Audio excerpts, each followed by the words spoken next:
In this quick video, I want to look at the Ordinance of 1787, the Northwest Territorial Government. So this is to provide and this is the Confederate Congress. This is to provide a way for lands to be made into states and to provide a temporary government over those lands so that they could be made into states so that they would be safe. But there's one thing I want to point out in this ordinance, which is still an organic law. It's considered an organic law. So it was part of what was necessary in order to become what we are today.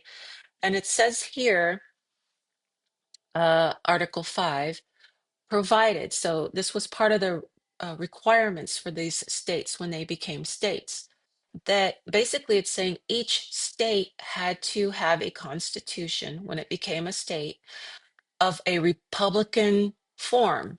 So it says, provided the constitution and government so to be formed shall be republican and in conformity to the principles contained in these articles, and so far as it can be consistent with the general interest of the Confederacy, such admission shall be allowed at an earlier period and when there may be a less number of free inhabitants in the state than 60,000.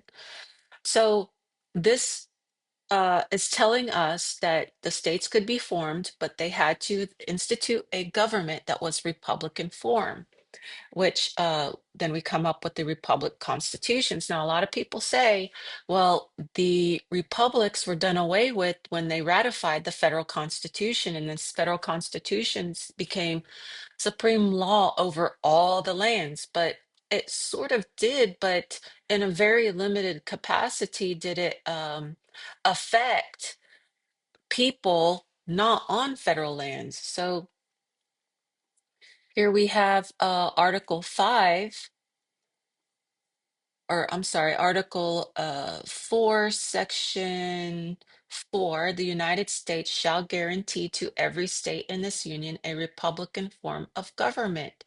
That does not mean that the United States is a republican form of government. It means that each state has to have a republican form of government. And the United States is going to protect those republican forms of governments. How are they going to do that? Through a national military. The national military was instituted to protect all the states equally. The original oath for the military was that they would be in service to the United States, but loyal to the United States of America. And we can find these oaths in the old military manuals.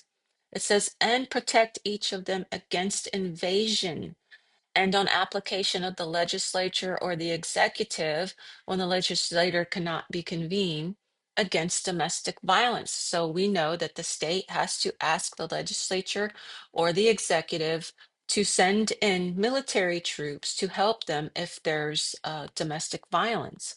Okay, that does not mean that they have to declare war. That just means that they can use the military. But who's going to pay for it? Well, the United States of America, the Confederate Congress. The Confederate Congress is the United States of America.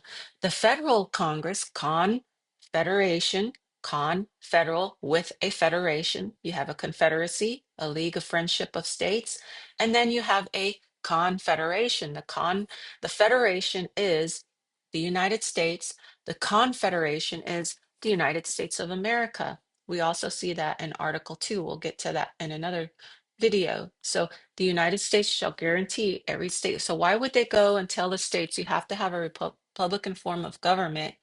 But then in the very Constitution that they say they protect those Republican forms of government, then turn around and tell people, well, you don't have a Republican form of government anymore because they ratified the federal Constitution when the federal Constitution guarantees the Republican form of government.